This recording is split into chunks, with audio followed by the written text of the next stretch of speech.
Hi, I'm course 11 years of Primary 6 from YUMIN Primary School. In this lesson, we'll have Primary School Challenging Math. So for this in Primary School Challenging Math, we have already learned about probability. We have learned about those remainders, about geometry, and also arithmetic. But for these four types, we'll still need to continue. But right now in this lesson, let's see what type of questions do we have. So let's see here. Well, you have evaluate the following. Well, that is about arithmetic. And what is the product of all the roots of this equation? Well, product. It might be different products, but in this case, we have still arithmetic. But other products are like, for example, those sides. Sides is still considered geometry, even though it's a product. Then it'll be partially arithmetic and partially geometry for those types. But right now, these are all arithmetic. So let's see what kind of questions do we have. So we'll have to evaluate this. Okay, so when you see evaluate, I'll start with the first question. So when you see evaluating, that means is to find out what is that answer. But for this, in order to find out what this is, well, you see those square roots there? Those square roots causes us to not get what is it. So that means we'll try to find a way to remove those square roots first. So this question is about square root 11 minus 6 square root 2. Then you have to plus square root 11 plus 6 square root 2. So let's see. In order to remove these square roots first, we can square both of them. That means we'll still need another square root.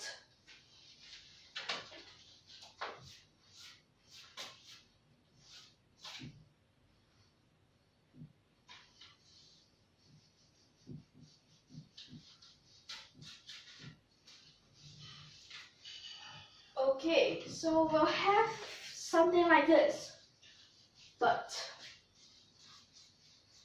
now at this part, maybe we could try to expand. Oh, let's try that. If we expand, let's see. This thing square 11 minus 6 square root 2. Then these two, that means 2 of this. You need to times them together. Well, this you use a formula. That is A minus B times A plus B is equal to A squared minus B squared. It's exactly this one that happens inside the square root because it's this times. So this is the AB and this is the AB. Okay, so we already know about these. That means this will just become 11 squared, that is a 121. Then you have to minus. So 6 squared, that's a 36. Then you still have to times the 2. That means it will become a 72. Then you have to plus 11. Then plus 6 square root 2. Like this. So I just write this below right now. So 11 and 11 combined, then that's a 22. 6 square root 2 and 6 square root 2 cancel. Now let's see what happens inside here. So first thing to find out, what is the subtraction of these two? Okay, so we'll have a 49. So 49, that is a 7 square. You need to know all your squares.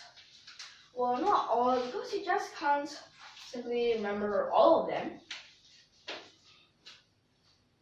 Okay, so for this 7 square, that means 7 square then a square root. So that's a 7. Then 7 times a 2. That is a 14.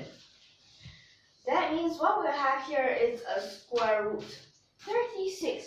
Now this is very perfect. What we have here is a 6.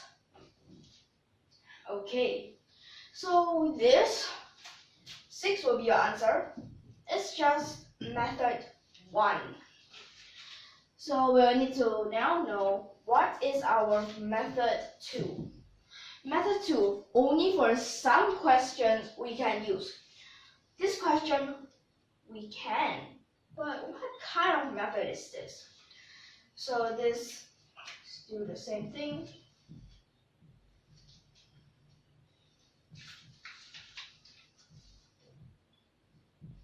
So let's see. This thing, we need to find what square can it be in order to remove that square root that is still there. So let's see here. Square root. What would we have? So we'll see here. 6. We could try in this case, well, minus something. Maybe. So we'll need to divide that by 2 first, and it'll give you a 3 square root 2. That means when these two numbers times together, that is a 3 square root 2. So maybe we could try, this is a 3, then you have to minus the square root 2, because here is a minus, then a square. Let's see, 9 plus 2, that is an 11. Then these two times, 2 of them, 6 square root 2, perfect. So how about this next term? Well, just change that plus in the middle, it doesn't matter. So it becomes like this. Then just remove that square root together with that square. And this method, it is a very useful method, but only if you can change it into squares, like this. So you see here, this answer would be 6. Well, for these questions, the best is that if you can use multiple methods. Why multiple methods? If you just use one method, you might not know whether is it right or is it wrong. So you need to use multiple methods, and you also need to check thoroughly in order to know whether is it right or is it wrong. Okay, so here we have used 2 methods and we've checked. That is all right. Okay, so this answer is 6. Then we can move on to the next question. So let's see, for this next question, we have what is the product of all the roots of the equation, and this is the equation given. So let's see.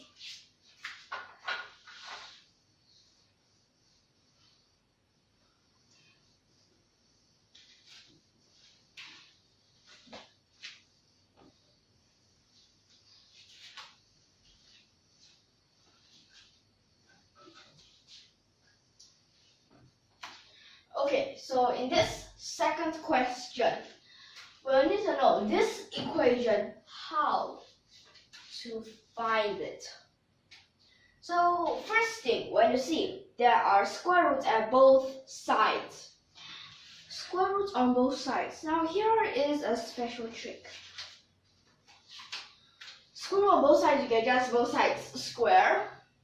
That will become a 5 times the modulus x plus the 8, and this is equal to x squared minus 16.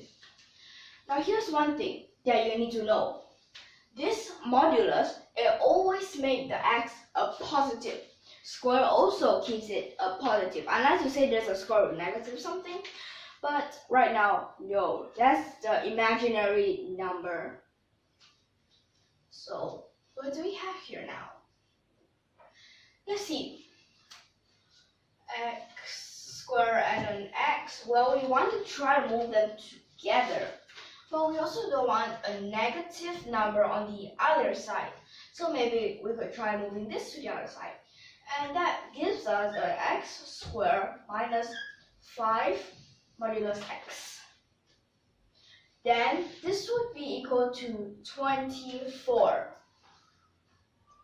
So this is equal to 24. Now we'll need to try out these numbers. Because this is not a negative number, so that means x must be bigger than 5. And also these are all whole numbers, so x must be bigger than 5 or bigger or equals to 6. So we'll need to try out for these. But if you have choices, then you can choose from those choices. And also for this, one thing that you need to know again, square and modulus always a positive, so that means even if you use a negative number, also can. That means x can also be smaller or equals to negative 6. So x can be from these. So we have x as these numbers. So let's first try when x is a 6. Now if x is a 6, that's a 36 minus 30. No, that's a 4, not a 24. I mean that's a 6, not a 24. So this is not right. What if x is a 7? Okay, so you might wonder, 6, how about negative 6? Well, because they're always positive, so that doesn't matter. It doesn't change the answer. So if that is a 7, then you have a 49 minus a 35, that is 14. Also no, not 24. Then x, how about x is an 8? So we'll have 64. Then you have to minus a 40. Well, that is a 24. Yes, so we can use 8 and negative 8. We already had these two numbers. But then you realize, if you use 9, it just gets bigger. 10, even more bigger, so cannot. Then what if it is a negative 9? That's the same. So that means you only have 2 of these numbers. That means you have a negative 64. So this answer, what you get is a negative 64, like this. So you'll see, for these types of questions, they can be quite simple. Well, and sometimes you have to try different cases in order to get the desired answer. So let's take a look at these questions again. Now what we have used. First question, we have to know the first method is to square and then square root.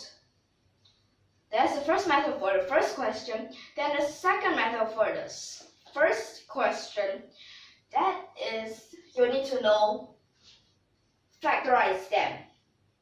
To factorize them in order to remove that big square root that we don't like. It stays there and makes the working harder. Okay, so that is the first question. Then the second question that is here, we'll need to know square on both sides to remove that square root. Then you move all the x to one side, and then the numbers to this side. Then you can decide on the range for this. Okay. So if you wonder why it can be a negative 8, well, you can try that out. So if x is a negative 8 squares there was 64, then you have to minus because of the modulus. So it still becomes positive. So it's still a minus 40. Then that is still a 24. And that is what we wanted here. And is given. Okay, then because if you use 9, negative 9, 10, negative 10, it just gets bigger. It won't come back. Now, you might just wonder, what if I try 5? 5 squared minus 5 times 5. No, that's 0. So this answer is a negative 64. And these two questions, they're just quite simple. It's just that you need to use your brains to think what method to use, and after that, how should I continue with this? Okay, so in this lesson, we can just end here. And for this, I hope that you can understand this. So we'll see you in the next lesson for primary school challenging math. And for these challenging math, sometimes it might not really be challenging. Okay, so for this, thank you for your watching, and don't forget, if you like our videos, don't forget to subscribe to our channel. Okay, goodbye.